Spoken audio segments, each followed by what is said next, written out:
Exercise A03 is going to be another one of those discovery learning exercise. Okay, we are going to try to investigate properties of our programming language through little pieces of programs that we are going to play with and experiment with.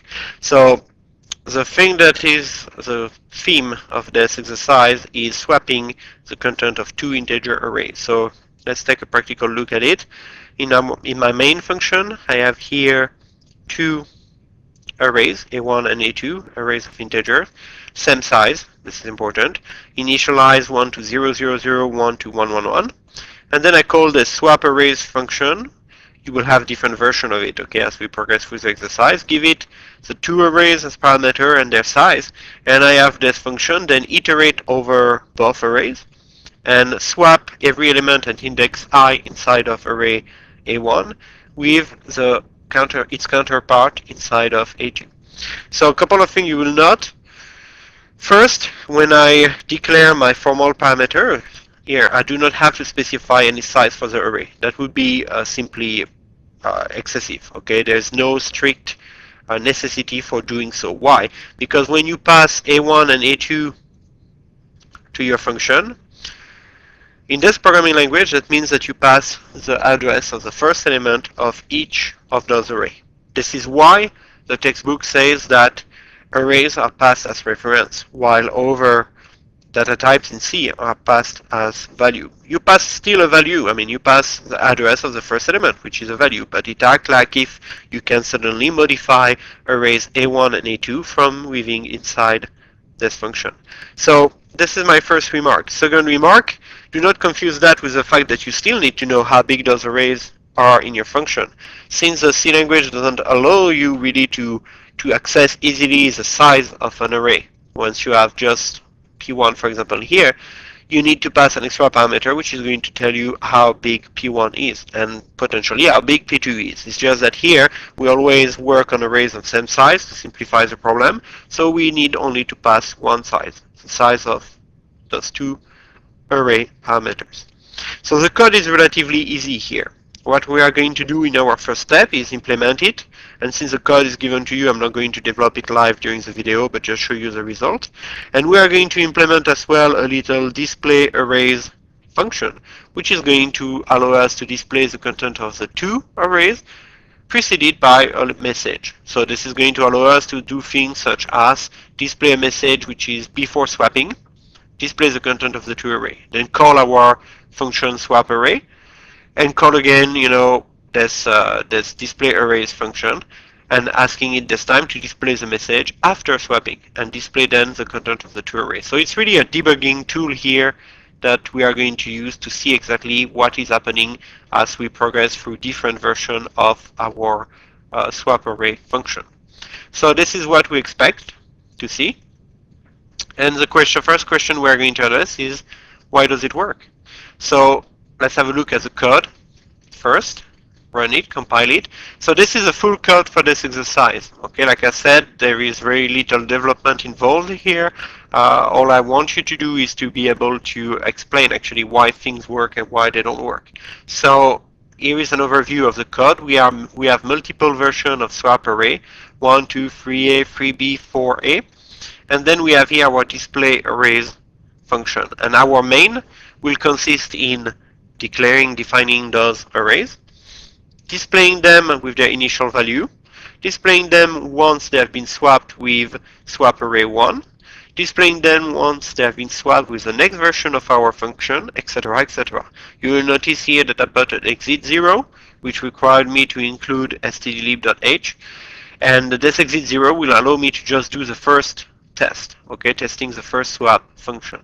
Let me show you what the content of display arrays is.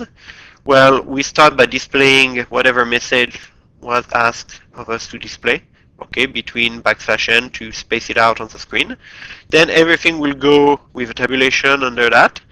Displays array number 1, a for loop to display our first array, okay.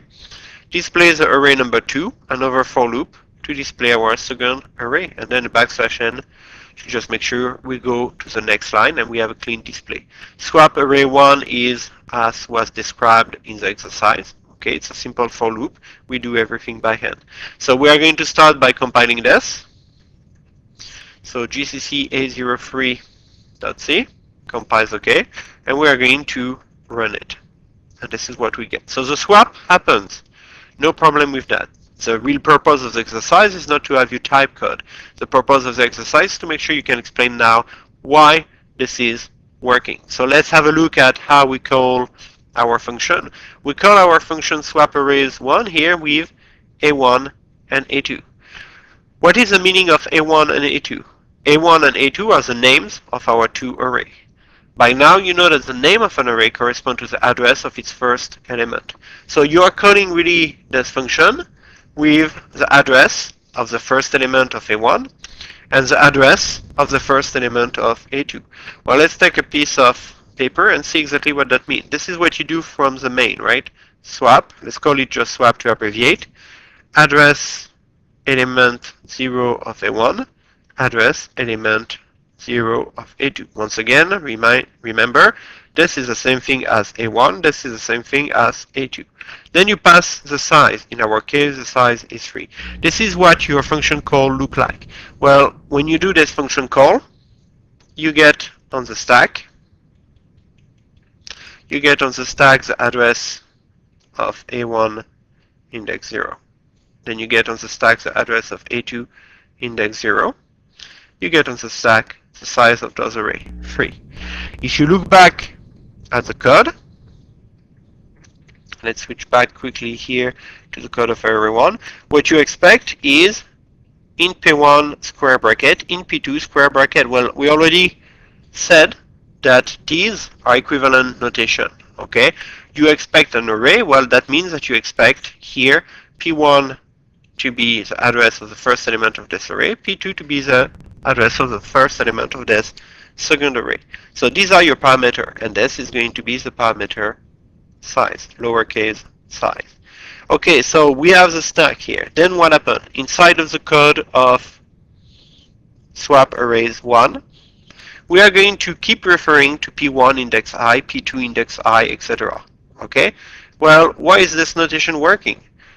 Let's have a look. When you write something like P1 index I or P2 index I, really what the C language understand, and this is the equivalence between pointer arithmetic and array notation, what the C language understand is that you are talking about star P1 plus I here and star P2 plus I. Dereference whatever is at the address P1 plus I or P2 plus Y. Why? What does that mean, address P1? Well, P1 means address of A1 index 0. So really, when you write P1 index I, this is what you are writing. What about P2 index Y? Well, this is address of A2 index 0. This is what the value of P2 is, right? This is what was passed as parameter here on the stack, plus I. So even though you are in the middle of the swap array function, and you cannot really use the variable A1 and A2, because you passed the address of the first element of A1, the first element of A2, you are doing here pointer arithmetic that allows you to access any element of those array A1 and P2 using the name P1, P2. And this is really what is understood by your program when you write P1 index I, P2 index I.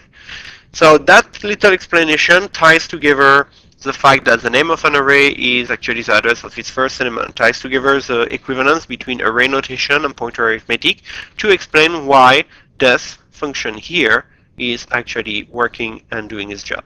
So this was the first thing that was requested of you, trying to explain why this function is working.